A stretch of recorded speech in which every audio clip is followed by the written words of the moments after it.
360, and I wanted to talk a little bit about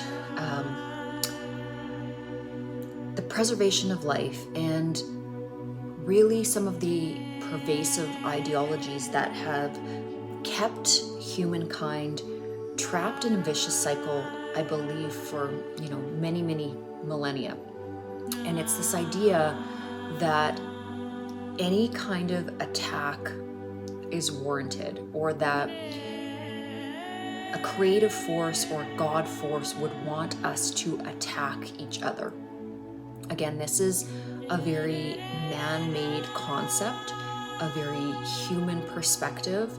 When we think of the higher realms and the higher delineations of spiritual knowledge and teachers, there is never attack that happens at these higher dimensions. It's not based on attack. So we really have to understand that anything that is teaching us to destroy life on any level is not in accordance with divine principles or divine teaching. So if any ideology or any structure system has embedded within it any of these teachings of control, dominance over others. So another thing that we find that is often kind of rampant in some of these writings is the idea that men are over women and that men have the ability to be the dominant force or have the right to control others. Again, this is not correct.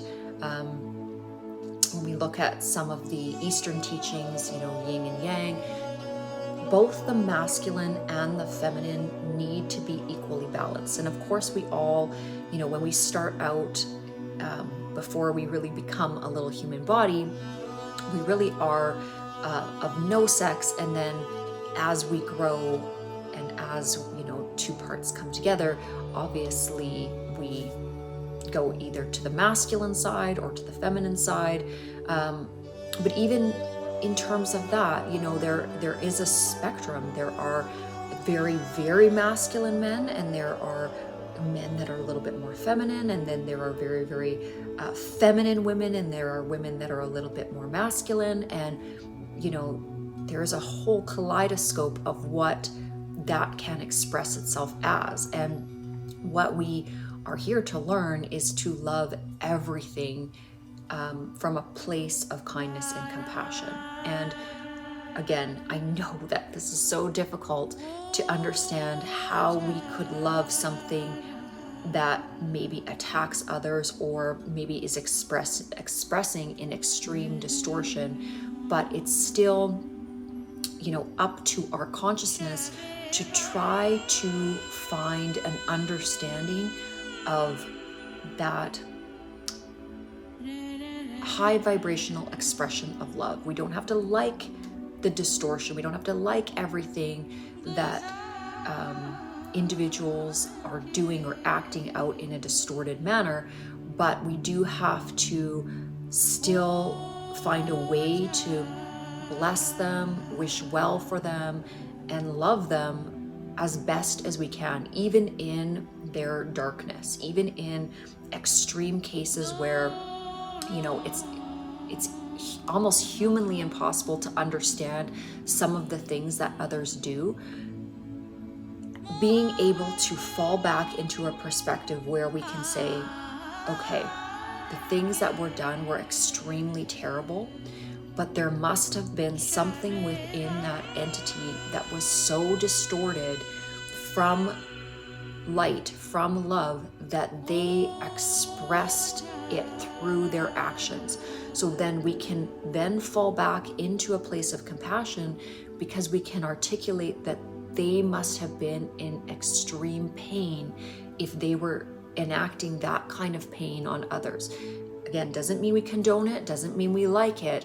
It's just finding a place where we do not reach for attack within ourselves, where we don't ignite the fire of hatred within ourselves, because then, again, we're just becoming a thing which we don't like. We're becoming the attack.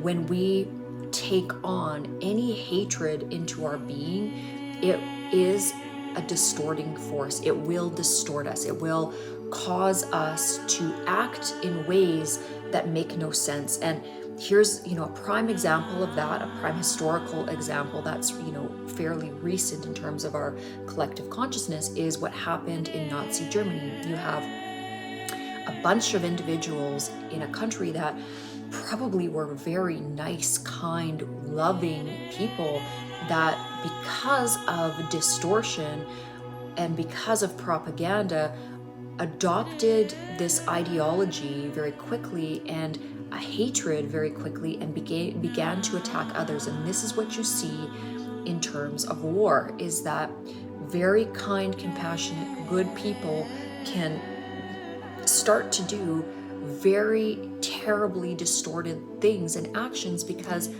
they are angry at, say, a seed event or something that happens, and it galvanizes them, and then they take that anger and that attack and that violent nature within themselves, and then they become it. And so this is what we so carefully have to guard against in a spiritual sense, that even when we see things that are gut-wrenching, that are distorted, that hurt us to our core, that we still drop back into compassion and love and understand that those that are hurting others are in essence very much hurting within themselves. That's why they hurt others.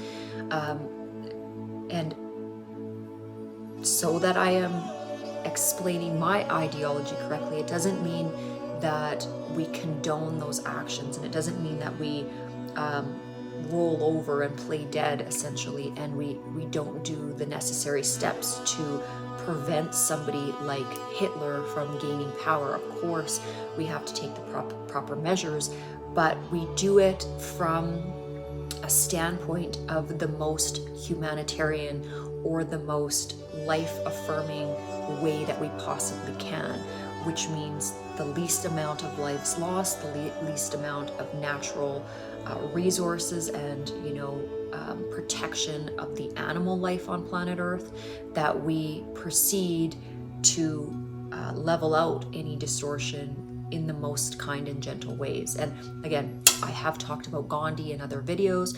This is a prime example of how you can really infuse change into a population without using weaponry and destruction in terms of getting a message across. So again, I think that those are two very insightful examples. Now, again, this video is not going to be really super long, but I just wanted to make this video so that if you are in some way being galvanized by social media into a certain camp, into a certain ideology that is propelling you or making you feel anger and making you feel like you want to attack others, it might be something that you really want to sit down and meditate on and ask if you like what you are becoming because of what you are consuming in terms of the social media that that's streaming into you. Because again, with algorithms, the way it works is the more things that you search, the more of those things are going to be projected back to you. So it's actually a very eloquent way of the universe mirroring back to you what your consciousness is deciding to sort of whatever plateau it's resting and learning from.